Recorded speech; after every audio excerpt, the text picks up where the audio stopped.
queridos usuarios y suscriptores. Les doy la bienvenida a mi canal. Soy Joel Cano. Y hoy les he preparado un nuevo video. Si están listos, comenzamos.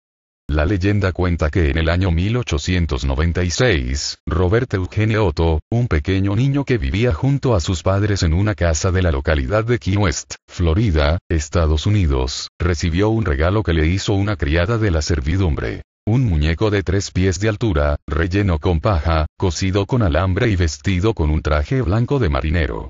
El niño, a quien sus padres llamaban simplemente Gene, bautizó de inmediato al muñeco con su propio nombre, Robert. Lo que el pequeño niño y sus padres no sabían era que el personal de la servidumbre, criados negros traídos de la isla de las Bahamas, eran practicantes de vudú y magia negra, cosa habitual en algunas comunidades caribeñas, y que el muñeco no era tan inocente como aparentaba.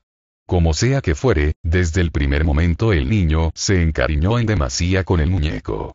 Hablaba con él y procuraba no separarse de él en ningún momento. Inició fenómenos paranormales. La aterradora historia de Robert, el muñeco diabólico que inspiró la película de Chucky. Se dice que este muñeco, que permanece en el museo de la localidad norteamericana de Key West, embruja a todo aquel que le tome una fotografía. Viernes 28 de noviembre 2014. Biblioteca en Facebook. Héctor Fuentes. Ver biografía. Ver más de fenómenos paranormales. La leyenda cuenta que en el año 1896, Robert Eugene Otto, un pequeño niño que vivía junto a sus padres en una casa de la localidad de Key West, Florida, Estados Unidos, recibió un regalo que le hizo una criada de la servidumbre. Un muñeco de 3 pies de altura, relleno con paja, cosido con alambre y vestido con un traje blanco de marinero. El niño, a quien sus padres llamaban simplemente Gene, bautizó de inmediato al muñeco con su propio nombre, Robert. Lo que el pequeño niño y sus padres no sabían era que el personal de la servidumbre, criados negros traídos de la isla de las Bahamas, eran practicantes de vudú y magia negra, cosa habitual en algunas comunidades caribeñas, y que el muñeco no era tan inocente como aparentaba. Como sea que fuere, desde el primer momento el niño se encariñó en demasía con el muñeco. Hablaba con él y procuraba no separarse de él en ningún momento. Robert y Chucky. Pero los padres de Gene, que pensaban que Robert era una especie de amigo imaginario, comenzaron a preocuparse cuando comenzaron a escuchar a su hijo hablando con alguien más, mientras se encontraba encerrado solo en su habitación, como si alguien más aparte de él se encontrara en su pieza. Al mismo tiempo, los vecinos afirmaban que cuando la familia Otto salía de la casa, veían al muñeco asomándose por las ventanas de la casa, como si el juguete hubiera comenzado a moverse por sí solo. Para empeorar las cosas, el niño comenzó a experimentar atroces pesadillas al tiempo que les contaba a sus padres que Robert había comenzado a moverse por cuenta propia. En una ocasión, mientras el niño dormía, se escuchó un estruendo en su habitación. Cuando sus padres fueron a verlo encontraron la mayoría de los muebles volcados y al muñeco tirado al pie de la cama. Cuando le preguntaron a su hijo por qué había hecho eso, este les respondió llorando: "No fui yo, fue Robert". Sospechando que algo extraño pasaba con el muñeco, los padres del niño decidieron sacar el juguete de la pieza del niño y dejarlo tirado en un rincón del ático de la casa. No quisieron botarlo, pues su hijo se había encariñado demasiado con él. Con el paso del tiempo, Robert quedó arrumbado en ese lugar, cubriéndose de polvo. Años más tarde, muertos los padres de Gene, convertido en un pintor, recibió como herencia la casa donde había pasado su infancia, así que decidió mudarse a su nuevo hogar en compañía de su flamante esposa. Quería aprovechar el amplio espacio de su antigua vivienda para poder pintar sin problemas y, sobre todo, darle un adecuado uso al bello mirador de la casa, una bella torre de madera de 3 pisos. No pasó mucho tiempo cuando Gene descubrió en el ático a Robert, su olvidado compañero de juegos. De inmediato lo rescató del polvo y lo instaló en el mirador. A partir de ese momento, el estrecho vínculo que había entre el otrora niño y su muñeco volvió a hacerse presente, lo que provocó un clima extraño y ominoso en la casa. A contar de ese momento se reanudaron los reportes de sucesos sobrenaturales protagonizados por el muñeco. La esposa de Gene afirmaba, espantada, que la expresión del rostro del muñeco cambiaba a veces, como si de repente hubiera comenzado a experimentar emociones. Algunos vecinos, por su parte, comentaban que habían visto a Robert desplazarse por la casa y los niños de las escuelas cercanas evitaban pasar frente a la casa de los Otto, pues afirmaban que Robert se agazapaba detrás de las ventanas del mirador mientras los espiaba. Gene y su esposa, de hecho, dejaron de recibir visitas porque ya nadie quería visitarlos por temor a toparse con el escalofriante muñeco. Cansado de Robert y sus travesuras, Gene decidió devolver a su viejo amigo de la infancia al ático, aunque la gente que visitaba al matrimonio afirmaba que, a veces, se escuchaban pasos en los cuartos del piso de arriba e incluso algunas inexplicables risas que se escuchaban en ciertas partes de la residencia. Gene Otto murió en 1972 y su esposa vendió rápidamente la casa. Robert quedó olvidado de nuevo en el ático hasta que una nueva familia se instaló en la casa y Robert fue descubierto por la hija de aquella familia. La pequeña, una niña de 10 años, se emocionó mucho cuando lo encontró e inmediatamente lo bajó a su habitación junto con sus demás muñecos. Sin embargo, al parecer, la niña no pareció simpatizarle a Robert, que parecía extrañar a su antiguo dueño. La niña comenzó a gritar de terror por las noches, alegando a sus padres que el muñeco, que había sido puesto sobre su cama junto a unas muñecas, trataba de matarla. El muñeco Robert, o Robert, the Doll, según su traducción al inglés, finalmente fue sacado de la casa de la familia Otto y trasladado al Martello Gallery West Art and Historical Museum, lugar donde se encuentra en la actualidad.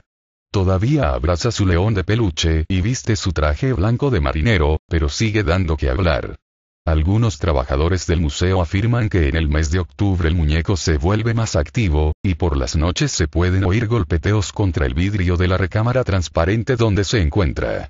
Y no solo eso, pues a veces el muñeco aparece levemente recargado sobre la vitrina de exhibición, como si se hubiera movido por sí mismo. Lo más curioso, en todo caso, es que se comenta que al fotografiarlo o grabarlo en video, las cámaras dejan de funcionar o bien las fotos aparecen borrosas o defectuosas. Los encargados del museo y la misma leyenda que rodea al muñeco Robert afirma que los visitantes deben pedirle permiso si quieren sacarle una foto, pues de lo contrario una posible maldición podría recaer sobre estos. Se comenta, de hecho, que la gran cantidad de cartas y fotografías que pueden verse pegadas en las paredes del cuarto donde se encuentra Robert son solicitudes de gente que lo fotografió sin permiso y que le ruegan que les levante la maldición que parece haber caído sobre ellos. Y así concluye este episodio.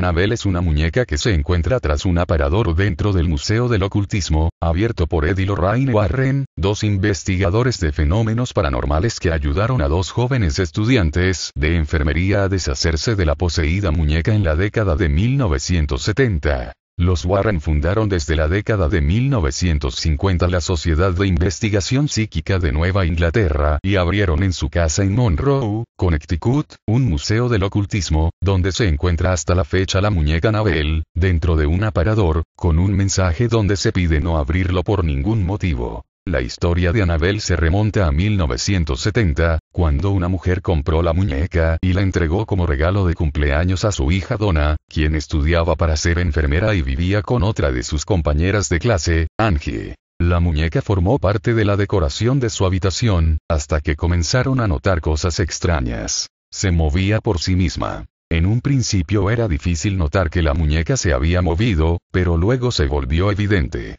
Por ejemplo, ambas dejaban la muñeca en una esquina y cuando volvían a la habitación la encontraban sobre la cama con las piernas y los brazos cruzados. Otras veces dejaban la muñeca en una de las habitaciones y cuando regresaban la encontraban en la cocina o de pie recargada contra la pared en alguna otra parte de la casa. Además, Donna y Angie comenzaron a encontrar notas escritas donde alguien pedía ayuda. Aunque ambas intentaban encontrar una explicación racional a lo que ocurría, los sucesos extraños continuaron. Un día, ambas notaron que la muñeca se había movido, pero notaron también algo más extraño y aterrador. Tenía manchas de sangre en la espalda, en sus manos y en el pecho.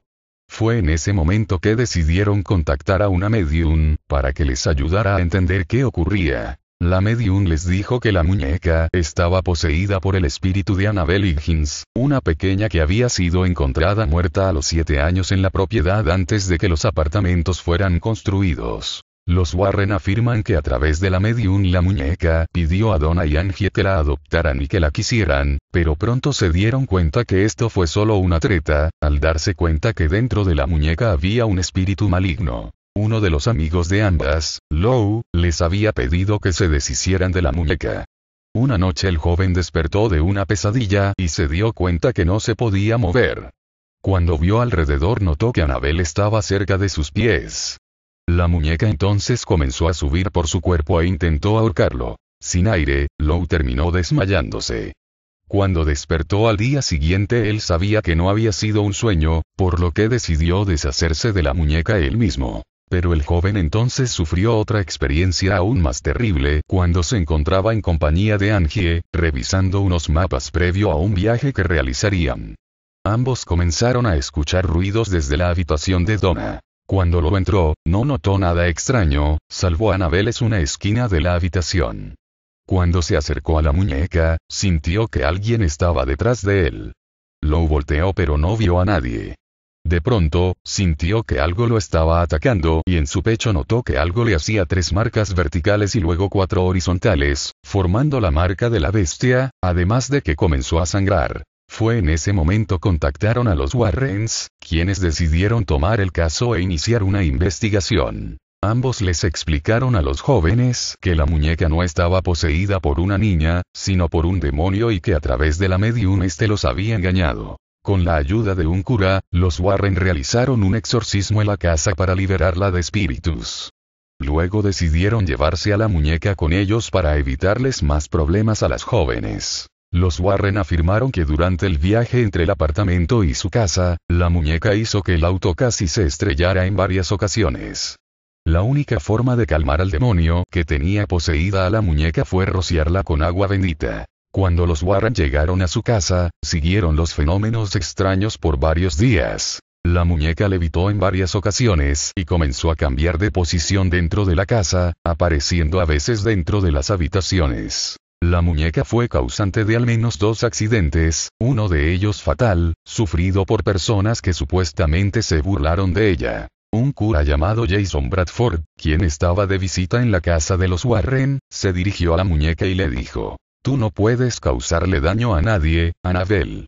El padre estuvo involucrado en un accidente de auto luego de dejar la casa, el cual casi le cuesta la vida, cuando el coche que conducía perdió los frenos antes de llegar a una intersección. La muñeca entonces fue puesta dentro de la vitrina, donde se encuentra hasta la fecha. Los Warren afirma que un par de jóvenes visitaron el Museo del Ocultismo y se burlaron de la muñeca. Luego de abandonar el lugar, a pedido del dueño, el joven que conducía una motocicleta perdió el control y se estrelló contra un árbol. En el lugar él murió instantáneamente, mientras que la mujer que lo acompañaba estuvo hospitalizada por 1 año. Como dato final, ¿qué pasará cuando Lorraine ya no esté entre nosotros? ¿Quién cuidará del museo y de sus objetos malditos que están en cada rincón? Y aquí concluye estas historias. Muchas gracias por ver el video. Me despido. Soy su amigo Joel Cano. Hasta otro próximo video.